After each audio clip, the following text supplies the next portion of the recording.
Funding for this edition of One-on-One with Steve Adubato has been provided by Horizon Blue Cross Blue Shield of New Jersey, RWJ Barnabas Health, MD Advantage Insurance Company of New Jersey, the Russell Berry Foundation, the Northward Center, New Jersey Resources, the New Jersey Education Association, the Turl Fund, supporting Right from the Start NJ, and by Adler Aphasia Center, helping stroke and brain injury survivors recover their speech.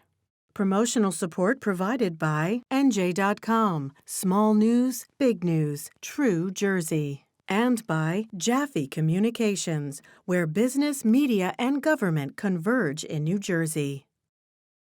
This is One-on-One. I'm an equal American just like you are. The jobs of tomorrow are not the jobs of yesterday. Look at this. You got this? Here it is, man. Look at that. Life without dance is boring. I don't care how good you are or how good you think you are, there is always something to learn. Do you enjoy talking politics? No. People call me because they feel nobody's paying attention. Our culture, I don't think, has ever been tested the way it's being tested right now. Such a good question. High five.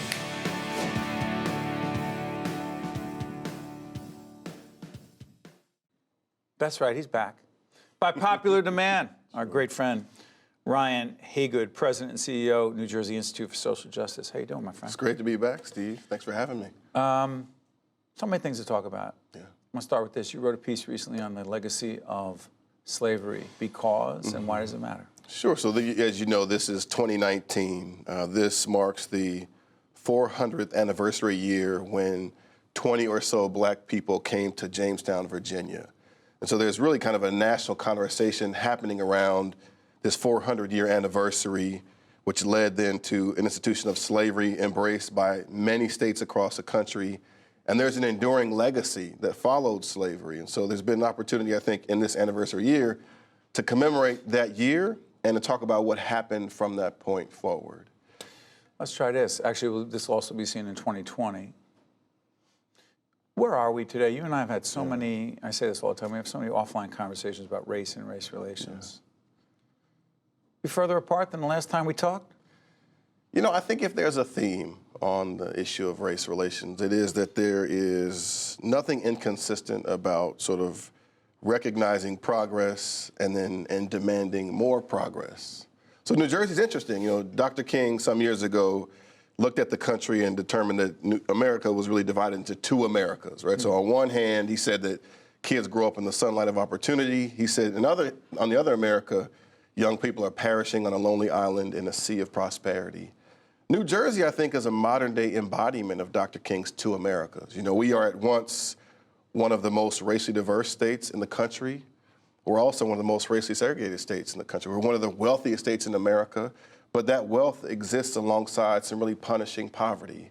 And so, yes, I think it's important to recognize progress, to be sure, but I think, you know, progress is not a destination that you arrive at and then stop. And so I think at the moment we recognize progress, we also do so recognizing the challenges that have endured alongside that progress. So it's so interesting. People talk about progress, and President Trump will talk about black unemployment lower than ever before. Sure. Look at the opportunities that have been there for African Americans. We had an African American president, Barack Obama, 2 terms, very popular. Yeah. Why are we devil's advocate, if you will? Yeah. So why are we still talking about this?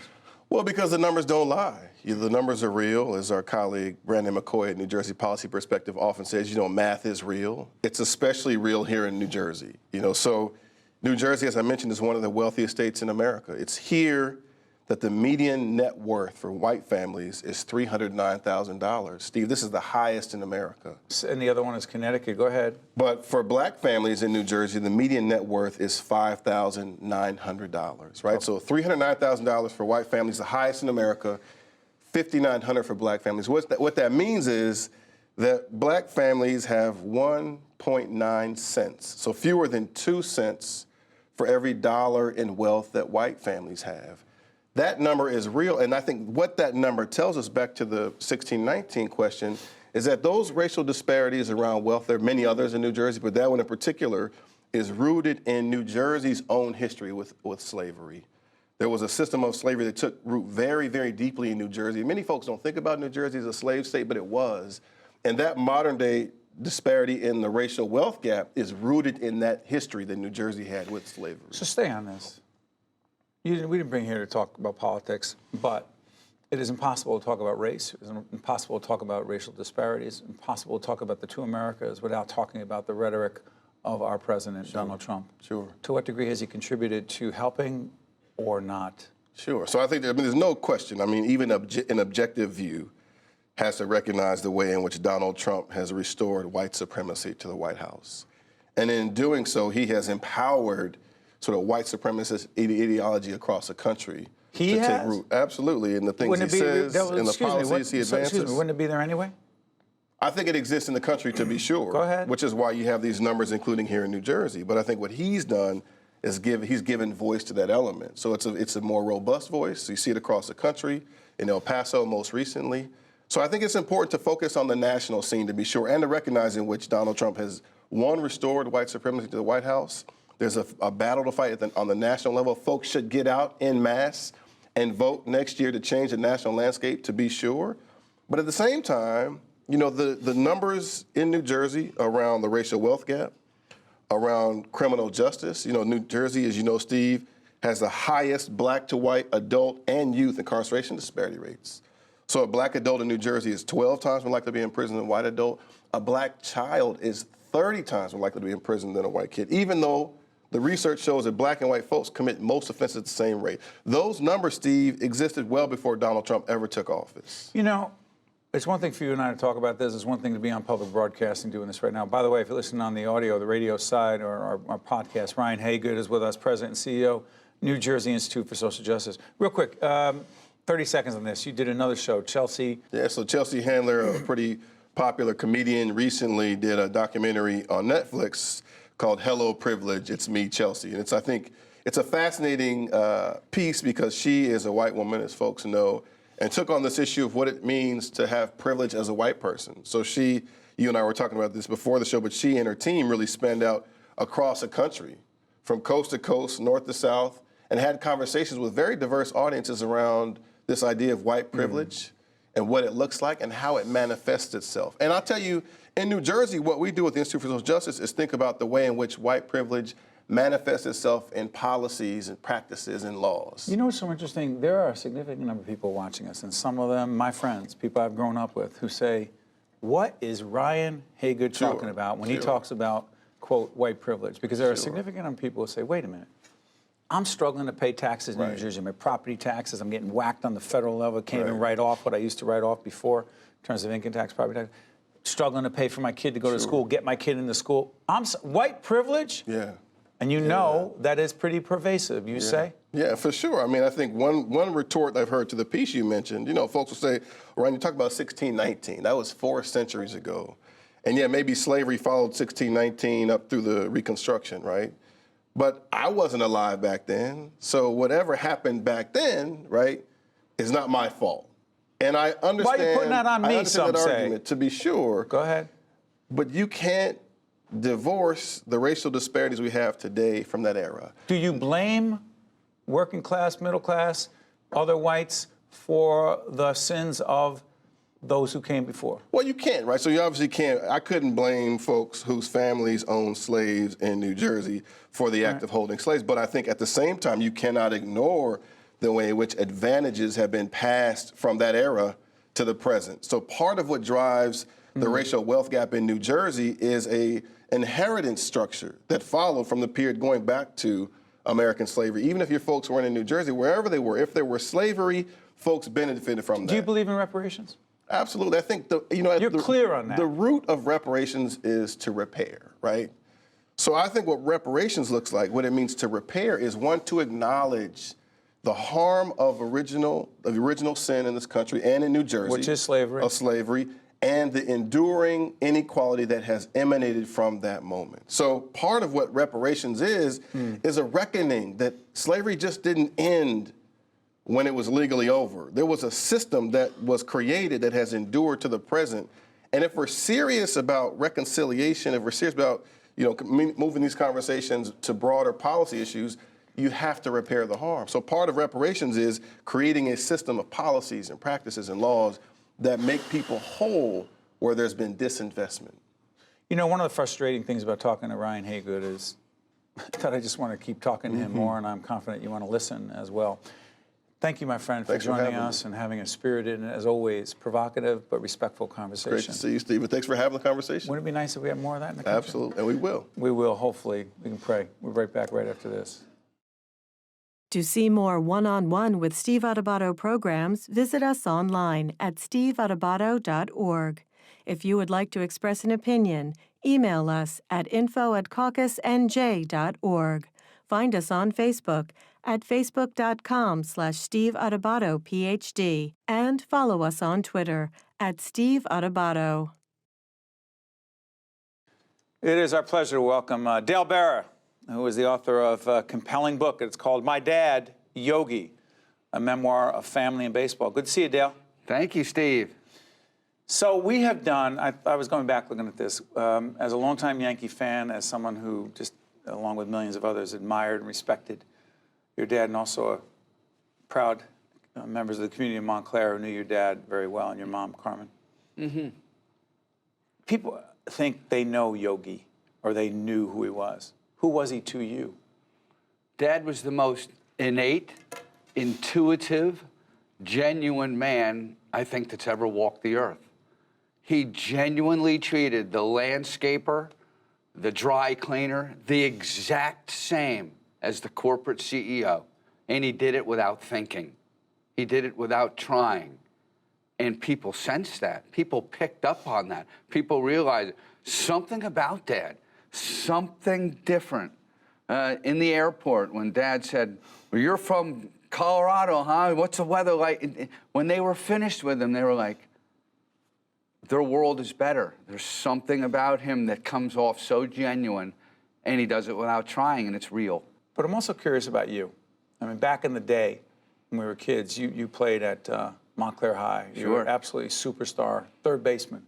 Third base, shortstop. You played a lot of positions. Hockey, football, all. You went right to the pros, right? Yes. The obvious question, look at him.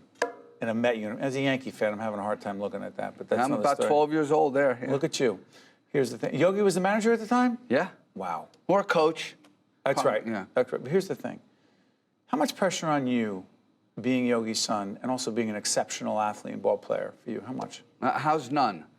It's a very, very difficult explanation. My brothers and I felt no pressure because Dad didn't put pressure on us. Dad would drive up the driveway at the end of the day, and I'd say, hey, Dad, play catch with me. And he'd say, that's what you got brothers for. He didn't teach us. He had no interest in teaching us. He wanted us to have fun. He wanted us to succeed on our own. He knew somehow, intuitively, that his watching over us and trying to teach us would put pressure on us. And he knew not to do that. I was a far more pressure for me being a first-round draft pick than being Yogi Berra's son. People from the stands would yell at me once in a while, you'll never be as good as your old man. They expected me to go, you son of a, and I would go, you're right. And then all of a sudden, that bar by them, they'd smile and go, oh yeah. You know, because I didn't, all I could be is as good as myself. Right. Right. And for some reason, we just didn't feel pressure. You know, the other part of this, Dale, and Dale's so candid in this book, check it out. You talk about some of your own challenges with addiction. Mm-hmm. How was your dad toward you during that? He trusted us. You know, I didn't smoke pot. I barely drank. One New Year's Eve in the early 80s, late 70s, my friends, I'd come home from baseball. My friends were locked in the bathroom. They'd come out 3 and 4 at a time. Well, what are all these guys doing in the bathroom at one time? What's going on here? They're doing cocaine in there. I had never done a drug in my life. Cocaine to me sounded like that was a real hard drug. Right. I was afraid of it. It was so around me that Studio 54 days, everybody was doing it. So for some ridiculous reason on a New Year's Eve, I tried it. And you know what? I liked it too damn much. And I was too dumb to realize what it was doing to my brain. My brain was telling me I was responsible and that I was using it recreationally. I never missed trains and planes and games. I never once played on it. By the way, I'm sorry for interrupting. Tell everyone how many years you played in the pros. I played your Yankees, 10 years Pirates, in the major leagues. 10 years. Go ahead. And I didn't realize that staying up too late and not getting my proper rest was going to take away the skills necessary to play Major League Baseball at a high level. And I still swore I didn't have a problem. Did your dad put pressure on you and say, Dale, get it together? No, because I convinced him I was fine. And he trusted me. We were going to make our own bed, and we were going to swim by ourselves. It's the way Dad raised us. You know, Dad came from, you know, Tough folks, St. Louis. He was St. Louis in a relatively pretty poor, if you will, Italian neighborhood. You know, Joe Garagiola, he grew up with as well, right? Right across the street. Right. You're talking about a guy who didn't speak English till he was 10. Quit school in the 8th grade to bring a paycheck home to his family. A guy who went into the service and stormed the beaches of Normandy in North Africa. He comes home, he wins 3 MVPs. He wins 10 World Championships, and he plays in 18 consecutive All-Star games. Here's a guy from Dago Hill in St. Louis. They actually called it Dago Hill, and for those of us who are Italian-American, we know how derogatory a term that is. Go ahead. Here's a guy who grew up on Dago Hill in St. Louis, who after he gets his 3 MVPs and 18 consecutive All-Star games and 10 championships, he becomes one of the most quoted men in America, a national icon, and he wins the highest civilian award you could possibly get, the Presidential Medal of Honor. It was huge. And other than that, he was just a normal guy. You know, I was telling Dale before he came in, and Dale will document this, other than we used to go to the same church, Immaculate Conception Church, now with a different name in Montclair. Your dad and your mom, Carmen, were there a lot. But the other thing is he used to go to a place called Henry's. Sure. There's a place on Bloomfield Avenue in our neighborhood. And he'd stop in, and they'd say he'd get the same thing every morning, and the same attitude, and they still talk about him. Yeah, every day Dad went to Henry's. He had his routines down, boy, I tell you. And let me tell you, you asked me about what Dad did. Go ahead. One day it got back to him in my lies. This is about your situation. Yeah. One day, my lies to him, even though I didn't think they were lies, it caught up to me. It got caught up to me, and he called me on the phone, and he said, "Hey, get up here." And in my day, when my dad said, "Get up here," you didn't take a shower and have breakfast and say, "Can I be there in an hour?" I mean, you were there in 10 minutes. And he sat me down in front of my family and had a crisis intervention with me. And he simply told me that your brothers are sitting there, but they're not going to be your brothers anymore. And I'm your father talking to you, but I'm not going to be your father anymore. You make that decision. And in about 5 seconds, I knew I would never do another drug or have a drink the rest of my life. And that was 3 decades ago.